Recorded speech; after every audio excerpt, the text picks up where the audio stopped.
What up, everybody? This is your man Jeff. Welcome back to my channel, Food Delivery Guru. All right, guys, so I said I was gonna bring you all the statistics and data from my experiment regarding the acceptance rating. So right off the back, I'm just gonna tell you,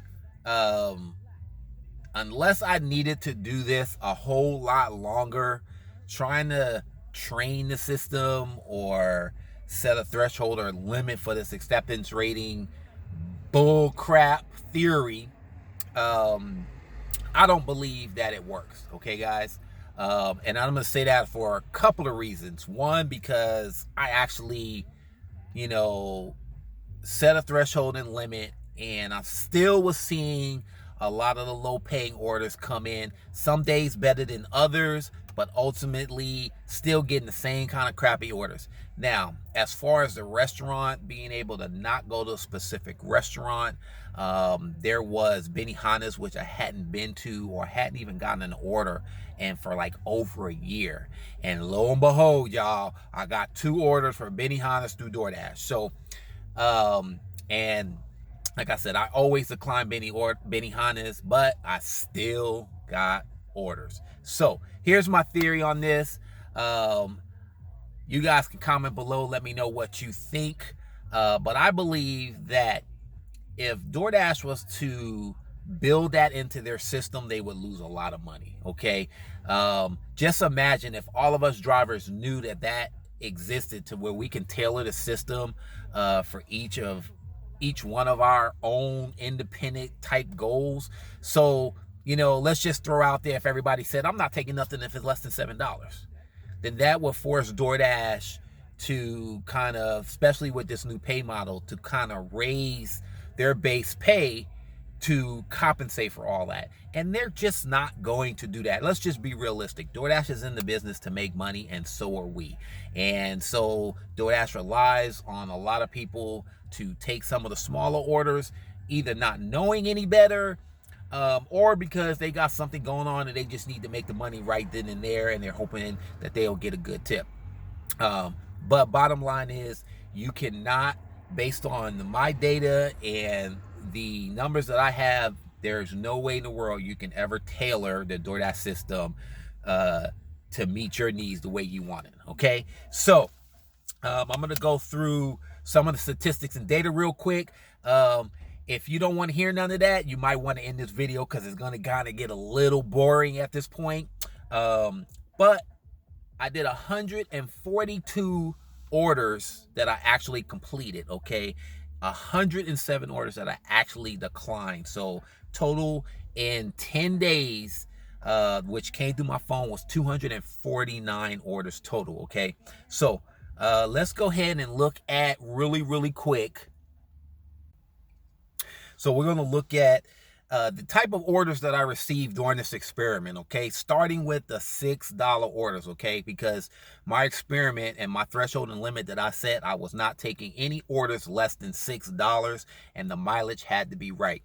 So if it was a $6 order and it was 6 miles, then I took it, okay? Now, normally I don't take orders like that, but just for this experiment, anything that had good miles and was $6 or over, I took. Okay, so with that being said, orders in the $6 range, I got 24 of those in 10 days. I got 27 orders in the $7 range, 18 orders in the $8 range, 16 orders in the $9 range, 12 orders in the $10 range, and in the $11 and $12 range, I got 13 orders each of those, so 26 orders total for the $11 and $12 range. And then $13 and up, I got a total of 19 orders, okay, in 10 days. Now, what is so interesting about this, and maybe this is just a coincidence, but during this whole thing, I only had one add-on order that I was able to take out of those 142 orders that was worth taking, guys, okay, for this experiment, okay? Now, the 107 orders that I declined, we're going to start from the $2 range, okay? So the $2 range orders, I only had 6 orders that were in the $2 range, okay? Which, that is actually very good, because that just goes to show that, you know, it is very few customers out there that do not tip, okay? 4 of those were add-on orders out of that 6. Now, here's where the big jump came in. $3 range orders, I had 23 that I declined. 7 of them were add-on orders, okay? In the $4 range, 31 orders I declined in the $4 range. Now that makes a whole lot of sense because most customers are going to tip $1 to $2 to $3 on average, okay? So your $3, your $4, and your $5 range orders are pretty much the average tip range that your customers are gonna tip. So I had 31 orders that I declined in the $4 range. 6 of those were add-on orders. Now here's the big jump. The $5 range, I had 26 orders that I declined. 14 of those orders were add-on orders, guys. 14 of them, okay? All right, and then for the $6 range orders, there was 8 that I did decline. I had 1 add-on order that I did decline, which was out of one of those that was not good in the $6 range. The $7 range, I declined 7 orders, and then the 8, 9, 10 and higher, 3, 4, so another 6 orders that I actually declined. And I declined all those orders because the mileage was not good on them, okay? You know, like I said, I was gonna take, you know, accept orders if the mileage was good, or if it met that criteria. $6, 6 miles, $7, 7 miles, things like that. If the mileage was above, if it was 6.1 miles for $6, I'm not taking it. All right, so what's so interesting about these add-on orders, in the $4 range, there was 1 order that if I wasn't doing this experiment, I would have taken, guys. And there was, out of the 14 add-on orders in the $5 range, 11 of those I probably would have taken if I wasn't doing this experiment, okay? And here's the reason why. All of those orders that I took were literally 2 miles or less to the customer from the original location, okay? They all were the same merchant, meaning that the original order was Chipotle, the add-on order was Chipotle, or Panda Express, whatever the case is, okay? If I would have taken all of those orders, that would have been an extra $71.29 added onto the money that I made over that 10-day span, okay? Now, you say, well, why would I have taken those, you know, even at the 2 mile rate and they were add-on orders, okay? Here's the key. Now, I would have never have known this. The only way I can state that I would have probably have taken this is because of the data and looking at the information that I have in front of me, okay? So, knowing this, and for this experiment, I was averaging 18 minutes per order. Now, yes, that is high. I did have a few orders that were grossly just took way longer than they were expected, so that did raise my average time per order. The average miles per order that I did was 5.1 miles average per order, okay? So if you do your division there, you're looking at 3.5 minutes per mile that I'm driving, okay, based on these statistics and this experiment, okay? Now, with that 3.5 minutes, when I declined these particular orders, okay, the average time frame before another order even came in that I was able to take was 6 minutes and 48 seconds, okay? So at 6 minutes and 48 seconds before the next order even came in, on some of those $5 range orders that were less than 2 miles, if I would have taken them, I could have gotten them done and still gotten the order that I was going to get any doggone way, okay? So, you know, what you guys need to understand is that, yeah, when a $5 order comes in as an add-on order, okay, like I said in my last video, make sure you guys are looking at those miles. $5, yeah, but if you're already on a good order and it's only a mile or 2 miles away for the next order, that $5, man, that's just extra money to me. So I'm gonna take those a lot of times if the mileage is good, okay? On that $4 range order that I was talking about that I would have taken, that was a 0.8 miles more than where I was going. So, you know, $4.50, close to $5. I might be inclined to take it, especially depending if the day is slow or I'm doing a lot of declining on orders, and I'm not really making a whole lot of money. Some of those little add-on orders, as a human being, and we need to get money in our pocket, they start kind of making sense. And DoorDash knows this. All these food companies know that. You know, everybody's financial situation is going to be different. And if you're sitting there declining orders all day long and you're not making no money, you might have to start thinking about taking some of those. And that's just unfortunate. That's just how the world works, guys. All right, so next statistics. My customer average tip during this experiment was $2.82. That's pretty good. Just to take, food for a couple of miles, in most cases, $2.82. I'll take that. That's not an actual bad average for a tip. Although I like to see the $3 to $5 range as far as tips. But, sometimes, things are tough. And, when customers do tip, I do appreciate it. So a $2.82 average customer tip is actually not that bad, okay? Now, the DoorDash average base pay for this experiment was $7.86.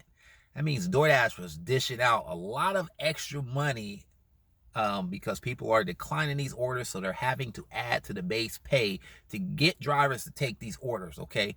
Now, you might ask, where's DoorDash getting this money from, to add to this? Okay, you got to realize that the customers are not only paying for, in most cases, a delivery fee, but they're paying a convenience fee, and DoorDash is also getting money from the restaurant for that order. So they got money to pull to raise that up. Don't feel bad that you're taking a $12 order and it's going 1.2 miles, because 9 times out of 10, if the DoorDash had to raise that base pay to wherever they needed to raise it to, to get you to take that order, or to get someone to take that order, they had the money to do it. Okay, guys. Now, here is the most interesting thing out of all this experiment,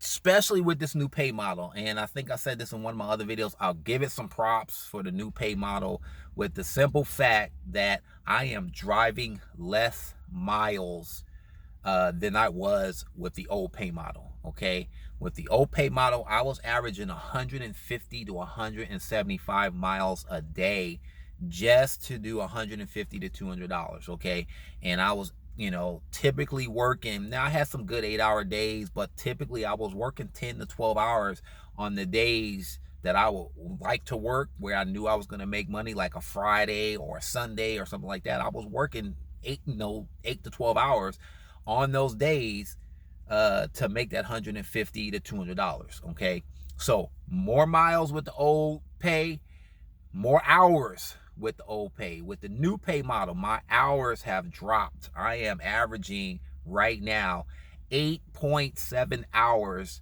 to make $150. Okay, now you might say, well, 8.7 hours, $150, man, that's not a whole lot of money. Well, for the area that I'm in, to make $150 in 8 hours is very, very good. Okay, the other thing is the mileage that I'm driving has dropped tremendously. Okay, so I told you my average with the old pay was 150 to 175. With the new pay model, I'm typically averaging about 115 miles per day. Now, if you just look at the low ball 150 to 115, okay, we're looking at 35 miles per day. Okay, and that is essentially almost a gallon of gas for me. Okay, so the fact that I'm putting less miles, I'm saving at least a gallon of gas, if not more, per day. All right, that's putting money back in my pocket. So kind of glad that I did this experiment, although I did kind of lose out on some money that I could have made. This experiment was an excellent way to show the profitability of where I am at personally as a driver. Okay, so my thing that I take out of all of this, and the fact that I'm sharing this, guys, with you, despite the experiment, is one, if you guys are doing the bare minimum, at least track your miles for tax purposes. Okay, now I do recommend tracking some of this other stuff as well, so that you can really see how profitable you are. There's a lot of apps out there that you can download that help you keep track of some of this stuff. My boy Bentley, you guys all know him, DoorDash Diary. He has his own little spreadsheet thing that he created off of one of the apps that you can probably get from him and download. I'm not sure if he charges or not, but you know, a lot of his viewers, they use it and they tend to like it based on some of the comments and feedback that I've seen through that. But like I said, I do recommend that you guys start really tracking the things that you do with these companies, as well as the gas that you spend, the time that you spend, the miles that you're driving, the maintenance that you're doing on your vehicles. These are things that you should be tracking. And if you're not tracking this stuff, you are only hurting yourself. You can speculate and say, hey, you know what, I made $150 today. But making $150, you know, if you don't compare that $150 to how long you were out there working, how many miles you drove, how much gas you spent, you know, all of the things that come with making $150, okay, you can't really analyze and see if you are being profitable, okay? So challenge all you guys, if you're not doing it, you might want to think about doing it, especially for tax purposes, okay? Because Uncle Sam do not play, all right?